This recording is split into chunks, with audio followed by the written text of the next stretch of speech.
You're studying too thorough. It's probably not something you're too used to hearing, because generally being thorough in your studies is seen as something positive.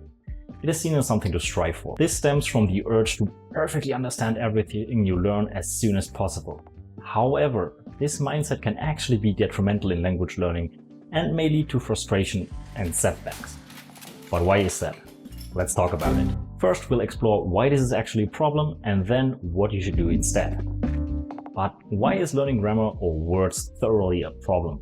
At first glance, it might seem like the correct approach, because to correctly use vocabulary and grammar points, especially ones with similar meanings, you have to fully internalize them. The problem is not with the end goal of wanting to understand grammar and vocabulary completely, but the order in which a lot of people try to do this. Most people feel that as a beginner they have to do a lot of in-depth grammar study and very thoroughly learn vocabulary. Although our intuition might make us think that this is the correct approach, it actually leads to frustration in practice. As a beginner, you have no background in the language you are learning yet. You know few or no words and have zero intuitive understanding of how the language works. Because this is your current starting point, trying to memorize and understand all the differences and nuances between grammar points and vocabulary with similar meanings is like trying to understand and use algebra when you can barely calculate 2 plus 2. To give you a more concrete example. In Japanese, wa and ga are two of the most common grammatical pieces of the language and are used in virtually every sentence you encounter. Despite how commonly they are used, their usage is so nuanced that they are two of the most difficult grammatical concepts to understand fully and apply correctly.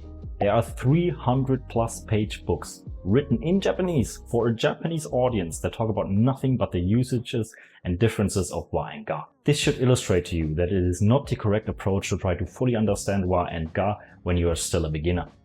When it comes to vocabulary, you don't have to look far to see similar levels of nuance. Here's a small list of words in Japanese that all mean something along the lines of instant, moment, or generally refer to a really short amount of time. Trying to understand the differences and nuances between them all as a beginner is not an efficient way to maximize your progress towards understanding and speaking Japanese, and will just lead to frustration.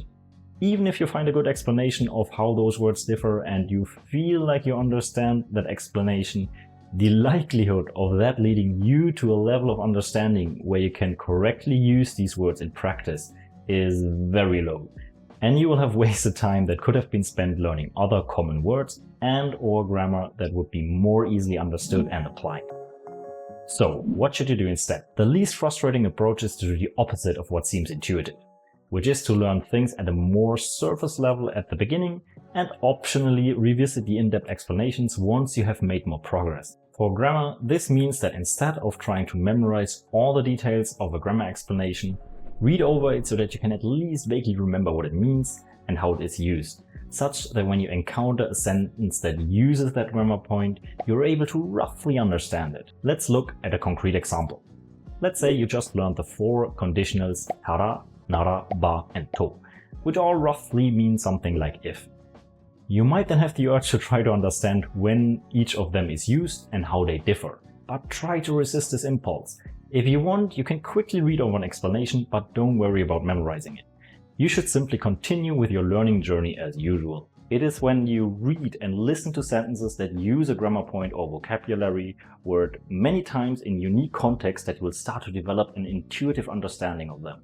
This will all happen naturally, without you usually even needing to further reference grammar explanations or vocabulary definitions. Eventually, you will reach a point where you can take a sentence that uses one of these 4 if conditionals and replace it with another that you will intuitively understand that something is different, even if you can't explain exactly what. It is usually around this point when looking over an explanation will really benefit you and will often lead to aha moments. So that's why it is used here and not there. Nice. So that is the difference. Your brain may need to be exposed to a grammar pattern or word hundreds to thousands of times before you begin to develop an intuition for it. Whoa, whoa. Here I come.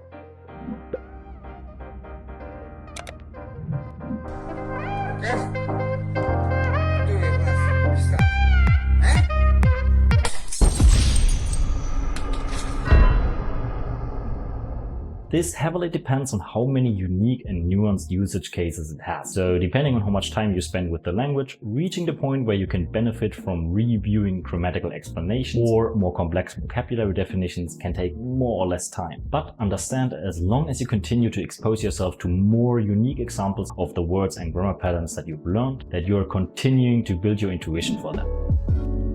This video hopefully showed you why spending a lot of time on memorizing detailed grammar explanations or vocabulary definitions is a waste of time for beginners and will likely only lead to headaches and frustration. This principle of first studying at a more shallow level and then later revisiting after you've had more exposure to the language should also be applied when studying our Migaku courses. Although in-depth explanations are provided, we encourage you to first just read them over to gain a rough understanding and then later revisit them if needed for a deeper understanding. If you want to know more about Migaku, check out our other videos or visit our website at migaku.com. Don't forget to like and subscribe, and we will see you in the next video.